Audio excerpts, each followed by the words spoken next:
Hi everyone, in this video we'll be looking at another method of comparing fractions. Let's, as always, do this with an example. Well, if you recall, in our previous videos we had learned a method of comparing fractions, and in that method what you did was to take the LCM of denominators and then convert each of these fractions into an equivalent fraction with the LCM as the denominator. And by doing that, you can determine which one of these fractions is greater or which one of these is smaller just by looking at the converted fractions. But as this is a chapter on decimal fractions, I would be using decimal fractions to solve this example. So the first step is to convert all of these fractions into decimal fractions. And how do you convert any fraction into a decimal fraction? Always solve that fraction to get its decimal equivalent.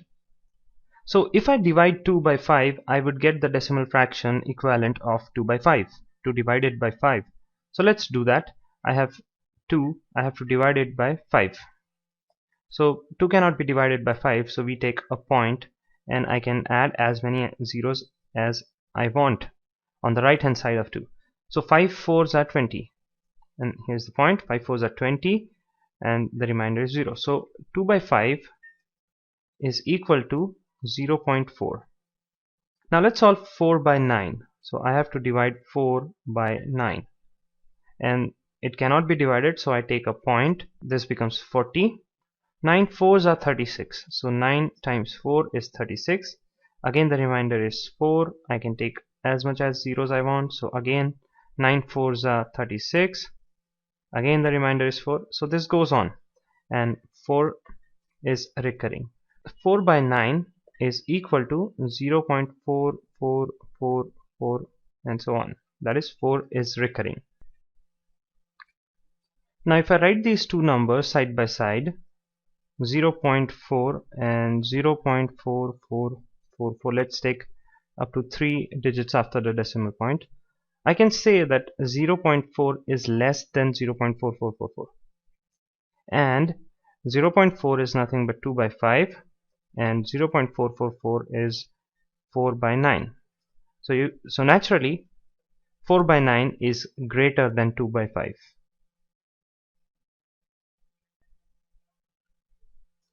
Which of these following options is in ascending order? So basically what you can do is you can find out the decimal fraction of each of these three numbers and then determine which one of them is greater than other. So the decimal fraction of 5 by 7 is, if I divide 5 by 7, you can just do it in your mind. So it cannot be divided, so we have 0 point. So 7 times 7 is 49 and remainder is 1. So 7 times 1 is 7.